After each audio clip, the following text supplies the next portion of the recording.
What's up, vagabonds?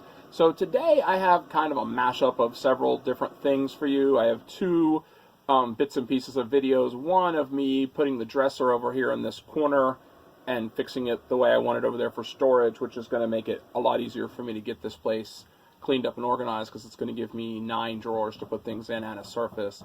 The other thing is taking some old, scary, rodent-infested foam insulation out of some walls in the other side of the basement.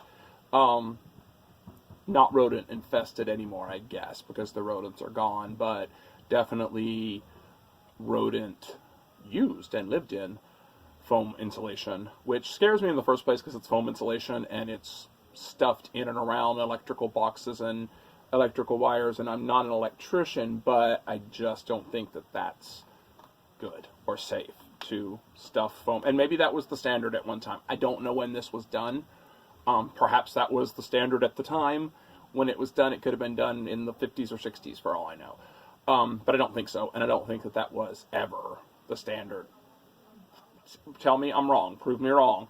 But it just doesn't seem like foam. We're talking about foam that would go in your couch cushion, stuffed, stacked in the wall. So I think someone just got a lot of foam from somewhere, thought, hey, this will make a good insulator, and stuffed it in the wall. I mean, they used to use newspapers and stuff like that, so it makes sense. But I just don't, it makes me nervous, especially with old wiring. Old Romex, so it's still good wiring, it's just old.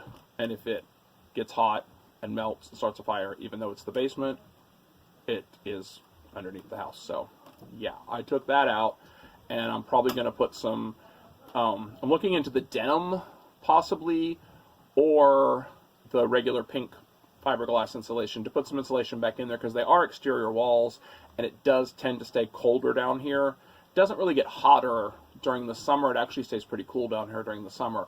But in the wintertime, it does get cold down here without insulation or anything. And I also don't want my heat going through the floor and out the walls down here. So I will be putting insulation because they are above ground walls. So this is the prep for that. This is tearing out the old insulation and getting ready to put the new insulation and stuff in. So I know my primary goal in this channel, or my primary interest or hobby here, is buying and selling things, buying storage units, going to thrift shops, finding cool things to flip. But I also need the place to do all of this stuff. And then when I sell things on eBay, I need some place to process those things. So now that we're in this stay-at-home situation, and California is going to be in it until May 31st, it appears, and I'm also working from home because I'm a teacher and we've all been teaching from home since the middle of March. So I have time. I check on my kids, I do the things I have to do for teaching, I do the lessons I have to do and everything, and I upload it, and that takes an hour or two of my day. So now I have a lot more time to devote to something this, and I'm in my house already. So it has freed up that time and allowed me to stay busy doing this. So yeah, that's it. I'm done talking. Watch the videos. So this is me telling you that you should be wearing an N95 mask and gloves anytime that you're going to be working in an area that you even think has had mice and rats in it, because they carry the Hantavirus. Very bad thing, Hantavirus. And this is the paneling. You can see a little bit still on the wall behind it that I tore off already. It was from the 70s. It was just cheap chipboard stuff, not even worth keeping. This is the foam that I'm talking about. See, it's spongy. It's just like the foam in your chair. And I don't think that it was ever supposed to be made for house insulation. It just doesn't seem right to me. And it's got electrical wire running through it, embedded in it in some places. So that's just doesn't feel safe to me. All of this is rat and mouse droppings and stuff. And then here you see where they've carved out some lovely homes for themselves, built something of a city. This took me by surprise. I pulled a piece out, and this nest, thank God, was not still active, but it was behind the foam. So when I pulled this bottom piece out, this whole thing kind of dropped, and it really freaked me out for a second because I thought for a minute that there was mouse in there currently. So there wasn't, but it still totally freaked me out. But see how it's just packed right up to the outlet there. That just doesn't seem safe. Worries me a little bit.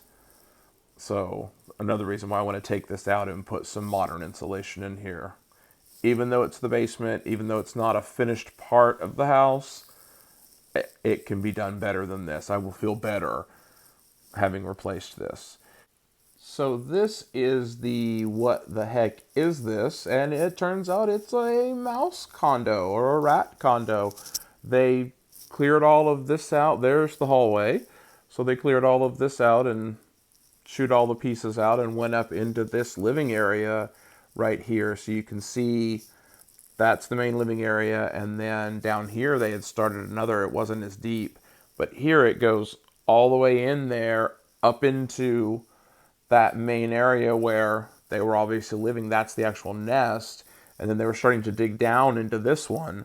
Maybe a basement rec room was on the plans. So that's all of the little nesting and stuff. So there's a little spider living in there now. But that's the nesting and stuff that was there in like the main part of the nest. And I couldn't help myself. I was wearing gloves. So I pulled out all the pieces and spread them out. Looks like it's a can of Sears paint. It's pink. I don't have any pink paint anywhere in the house, so I don't know. It could be old, it could be newer. I didn't recognize the color, so it came from somewhere. I don't recognize the color. I don't think it's in the house anywhere. Again, like I said, it could be from the 50s or 60s. Could have been all the way up to right before I bought the house, that it was still down there from then. So, but either way, these got to go. We can't have the Hantavirus. It's seriously something you don't want to mess with. So I had to, unfortunately, vacuum these away. And then here is the little mouse condo where I vacuumed everything out after everything was finished. And again, I kind of wanted to keep this just because it's such an interesting looking thing. But you never want to keep anything with this kind of rat or mouse or rodent feces on it, especially something as porous. This is basically a sponge. And now, a public service announcement. So electricity is the one thing you really don't want to mess with. Water may damage your house. Flood may hurt your carpet, hurt your walls. It's probably not going to kill you. Electricity will definitely kill you. So if you find anything that looks questionable, call an electrician, have them come out and check it out as soon as you can. So this is the dresser I was talking about. It's a decent mid-century piece. It's not super old. Probably, I'd guess, the second half or later half of the 60s. Maybe into the 70s. The mid-century thing was popular up until probably the earliest part of the 70s. But it has these offset little pieces at the bottom and this board across the center. So I had to level it out somehow for where it's going. And the lathing strips from the plaster and lath I tore out in the hallway the other day in the stairwell fit it perfectly. It was exactly the size I needed to shim the bottom up. So I attached these two little kind of skids on each end of it so it will level out in the area that I have it going in, back in the main workroom. So here is the corner that I cleared out to put the dresser. So I have the foundation there around the corner that sits up about 7 inches or so, I think.